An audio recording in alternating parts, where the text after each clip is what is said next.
Security and management. Let's do this. Onward. Right team, there are a few things that we're going to have a look at in order to just put some file management techniques into our day-to-day use of Microsoft Word. A really good way of restricting access to Word documents and making sure that only the right people open those documents is to throw on a password. So we just go into File, hit Permissions, okay? Or whatever version of Word you're working on, you'll just look for something that says Lock Document or have a little key and a lock on it. Encrypt with password. Now I've got to think of a pretty good password, so I'm going to go ahead and do that. We are going to go... I'm not going to tell you because that would defeat the purpose. And then you just re-enter the password.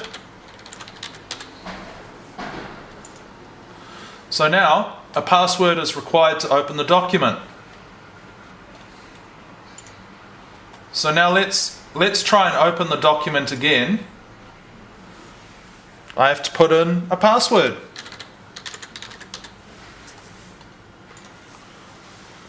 So that's one really effective way of just restricting access and controlling who can go on. Another good one is having a login on your computer. You know all about logins by now. That's a very good way of restricting access to all of the documents and data on your computer. A really good one to do is backing up your files in different folders and backing them up onto USBs and hard drives. This is really good.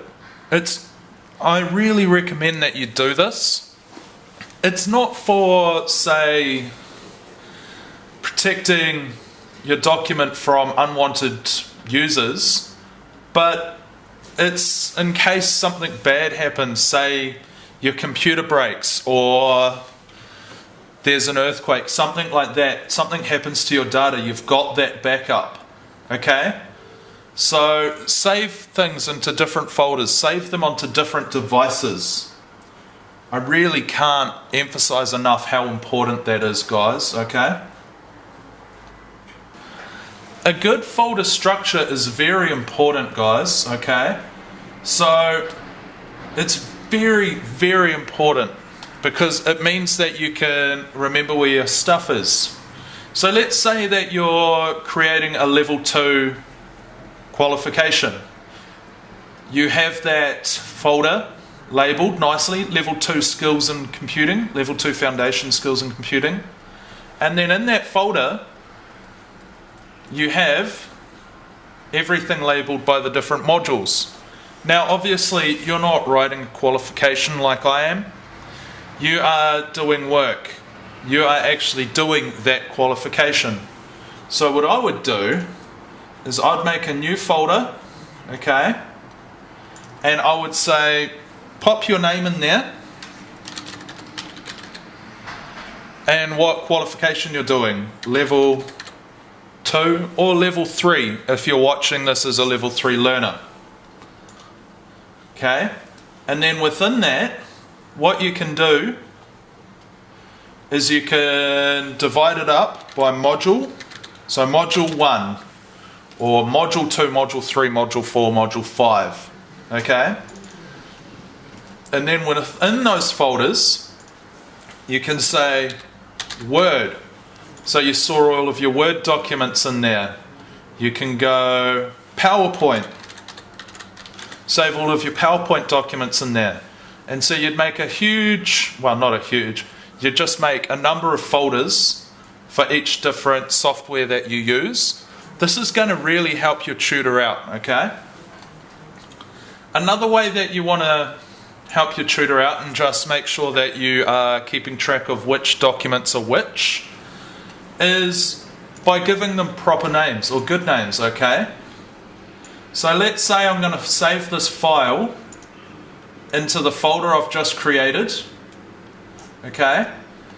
Let's say it's module 1. It's a Word document. If it was a template, I would say, let's pretend it's a letter to the mayor. If it's a template, you'd write in template. Okay? If it's your completed document, you'd type in completed document. If you're creating a plan for a PowerPoint or an Excel spreadsheet, you can write plan. Okay? This is going to make it very easy for you to just keep track of which document is which, and it's going to mean that your tutor, when they're marking, knows what they're looking at. Okay? So I really do think that it's a good idea to just differentiate your files from each other, okay? Give them good names, unique names, and just say what they are. This is the completed letter. This is my brief. This is my plan that I was given. Okay. So, your tutor will go into a lot of depth about what they want each file called. But with this, just help them out, you know? And help yourself out with your file names. Now let's say we need to print our document. There's a whole bunch of different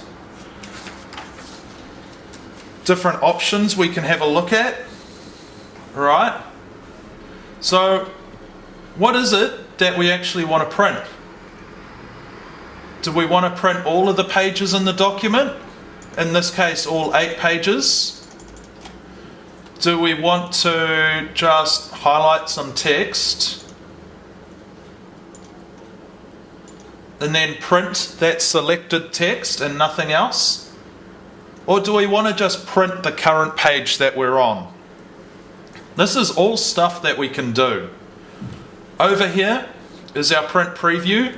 We should know that by now, that this is how we preview our document before we print and see what it looks like.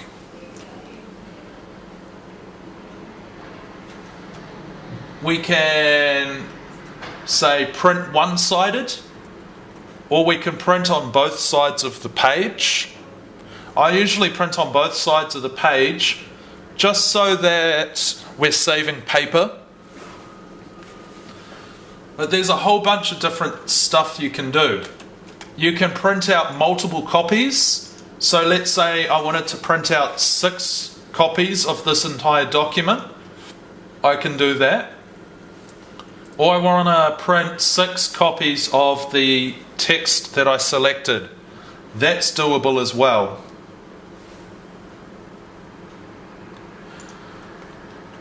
You're not going to be doing this so much, okay? But you're able to pick which printer you want to use, alright? Each centre usually only has the one printer. So you're not going to be able to select any others. But if we had 2 printers, you could. We can add printers, so if we know the printer name, we can type it in. So if we knew the printer name for a different centre, say the lower hut centre or the upper hut centre, we could type that in and send our printing there. That would actually be pretty funny, just like print stuff off at a different centre, but you can't do that. So yeah.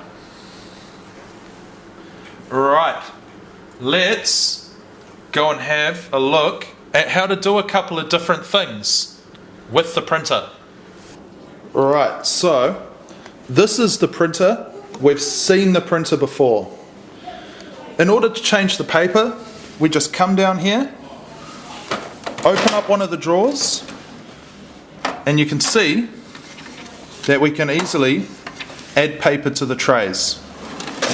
We have a number of different trays for different sized paper. Okay?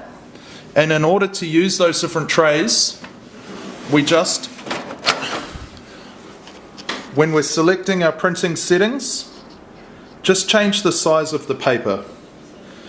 If we're ever going to change the ink cartridges, they live in here, and we're given instructions on how to do that, okay?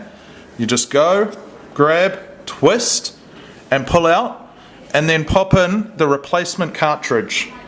Just make sure that it's the right colour, okay? Easy as that, guys. That's the end of our film. Good luck.